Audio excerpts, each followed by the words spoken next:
তো আমি অতটা শিক্ষিত নই, আমি ক্ষমা করব। সো আমাকে তো আমার বাবা মা হাত জোর করতে শিখিয়েছে অ্যান্ড খুব পোলাইট থাকতে শিখিয়েছে। সো যে কোনো সিচুয়েশনে মাথা ঠান্ডা রাখো, পোলাইট থাকো, নিজের রাগ নিজের ভেতরে। বাড়ি আমার সঙ্গে এখন যিনি আছেন তাকে মোটামুটি সমতলে খুব একটা পাওয়া যায় না, পাহাড়েই থাকেন এবং যে ছবিটা পাহাড়েই অনেকটা শ্যুট হয়েছে সেটা ৭৫ দিন সাকসেসফুলি, এটাকে আরেকটু ভালো লাগা? ডেফিনেটলি খুব ভালো লাগছে যে সূর্য সবাই পছন্দ করেছে, যারা যারা পছন্দ মানে দেখেছেন তাদের সবার খুব ভালো লেগেছে আর ভালো ভালো কথা শুনতে পাচ্ছি। তো আমি চাই যে এইভাবেই যেন দর্শকের মনে সূর্য জ্বলতে থাকুক আর সূর্যের এই রোশনাইতে আমরা অনেক বেশি যেমন হ্যাপি আছি আরও বেশি হ্যাপি হয়ে উঠি। So thank you so much for all the love we have got in the film and this thank you so much.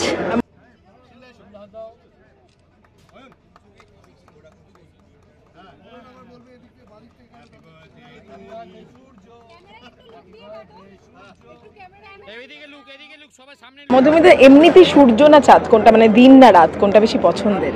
দিন দিনের মতো, রাত রাতের মতো, হ্যাঁ দুটোই ভালো লাগে। অনেকদিন পর দেখা হলো, তো সেক্ষেত্রে এমনি কি চলছে এই সময়টায়? সকলেই একটু ঘেটে আছে, মধুমিতা এমনি কি বলবে? এই সময়টা তো এমনি হ্যাঁ সবাই ঘেটে আছে, কিন্তু একটা সময় এক রকমের তো জাগরণের দরকার হয়। আর যে পরিস্থিতির মধ্যে দিয়ে আমরা যাচ্ছি সেটা যে সবার চোখের সামনে এসে এবার সবাই যে একত্রিত হয়ে যে ব্যাপারটাকে নিয়ে এগোচ্ছে, সেটাই I think unity is the best medicine for anything. So এই যে সবাই একত্রিত হয়ে যায় একটা জিনিসের এগেনস্টে লড়া আর সেখানে একটা ফল পাওয়া, এই জার্নিটাকেও আমি সাধুবাদ জানাই। আর অবশ্যই এটা তো খুব মানে একটা মর্মান্তিক ঘটনা যেটা ঘটে গেছে, সেটা নিয়ে আমি আলাদা করে তো আর কিছু বলতে পারবো না, কিন্তু ডেফিনেটলি জাস্টিস তো হওয়া উচিত। আমি শুধু টলিউড ইন্ডাস্ট্রিতে বলবো না, এমনিতেই মহিলাদের সেফটি নিয়ে, নিরাপত্তা নিয়ে খুব কথা হচ্ছে, সেটা হওয়া প্রয়োজন। কারণেই কতটা নিরাপদ মনে করো মধুমিতা এই শহরে, এই রাজ্যে, বা তুমি একা এত যেহেতু ঘুরে বেড়াও বিভিন্ন জায়গায়, সেক্ষেত্রে? আমি এখনো অবধি সেরকম কোনো কিছুর কবলে পড়েছি বলে আমি বলতে পারবো না। তার কারণ আমি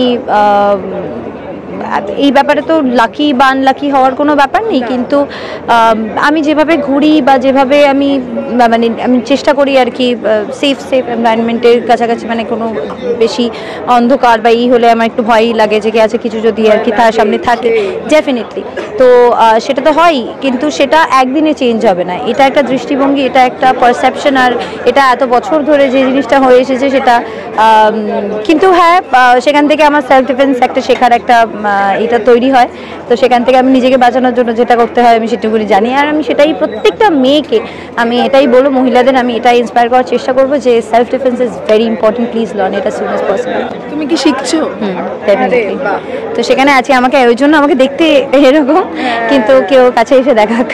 আরে আচ্ছা, এই যে শারীরিক হেনস্থা নিয়ে কথা হয়, কিন্তু মানসিক হেনস্থা তো দিনের পর দিন হতে হয়, এবং মধুমিতাকে আমার মনে হয় হতে হয়, মানে ভীষণভাবে। একটা ছবি পোস্ট, একটা কোনো কথা, যা হোক, ছোটবেলায় হতো, এখন আর হয় না, কারণ এখন সোশ্যাল মিডিয়া আমি দেখাই বন্ধ করব, মানে এই জিনিস করেই না। আমি হয়তো পোস্ট করা হলো, নিজের যদি কাছের মানুষজনদের কিছু দেখতে ইচ্ছা হয় তো দেখলাম, না হলে আমি খুব একটা বেশি জীবনে এই সময় একটু শিখে গেছি এটা, যে কে কাছে, মানে যারা কাছের তাদেরকেই আর কি বেশি গুরুত্ব দেওয়া উচিত, আর বাইরের সব জায়গায় আর কি নিজের যে এনার্জিটা আছে সেটা সব জায়গায় ইকুয়ালি ডিস্ট্রিবিউট না করলেই ভালো হয়। আমি এনার্জি সেভ করি, তবে ভুলভাল মানুষদের উপর মাথা গরম করি না।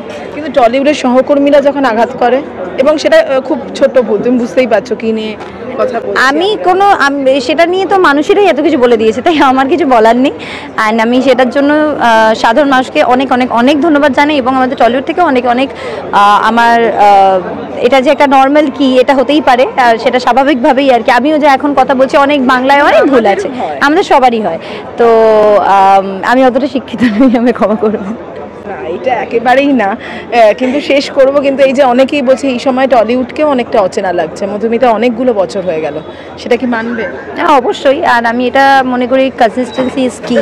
So whatever the way you are, the way you show yourself, ওখানেই সব শিক্ষা অশিক্ষা কুশিক্ষা সব বেরিয়ে আসে।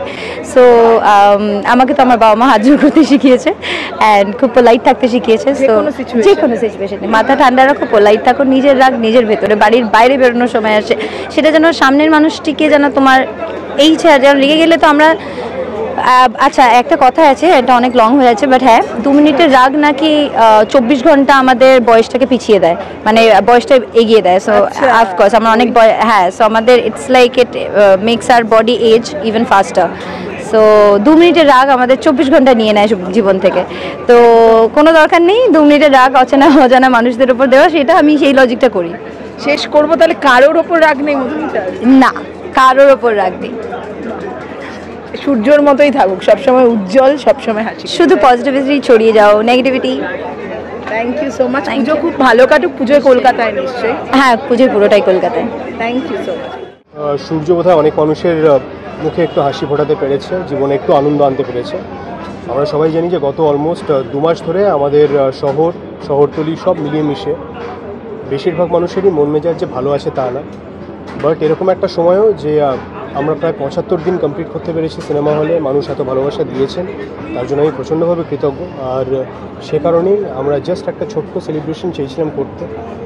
পুজো শুরু হয়ে যাচ্ছে কাল থেকে, আর কাল থেকে আরও অনেকগুলো সিনেমা রিলিজ করছে। আমার মনে হয়েছিল যে তার আগে আমাদের গোটা দলবল মিলে যারা এতদিন এত পরিশ্রম করেছে, একটা ছোট্ট সেলিব্রেশন বোধহয় সবার প্রাপ্য। হ্যাঁ, আমার ওই গিয়ার শিফটটা খুব ভালো লেগেছিল। প্রথম দিকে একটা চাপ তৈরি হয়েছিল যে বাঙালি দর্শক রিমেক করে এমন হয়েছে, মানে একটু মন খারাপই হয়ে গেছিলো। তারপর দেখলাম যে মানে ঘটনাটা চেঞ্জ হয়ে গেল। সবাইকার যারা ইনফ্লুয়েন্সার আছে, তোমরাও লিখেছো অনেক, যে রিমেক হলে এরকম হওয়া উচিত। তো মানে গল্পটা সোলটা এত ভালো ছিল আই থিঙ্ক, আর সবাই এত ভালো কাজ করেছে, তার জন্যই সাধারণত মানে আমাদের খুব ইন্ডিপেন্ডেন্ট সিনেমায় তো 75 দিন আর তারপরে পার্টিটা হয় না। আমার মনে হয় সবাইকার ভালো কাজের জন্য সেটা সম্ভব হয়েছে আজকে।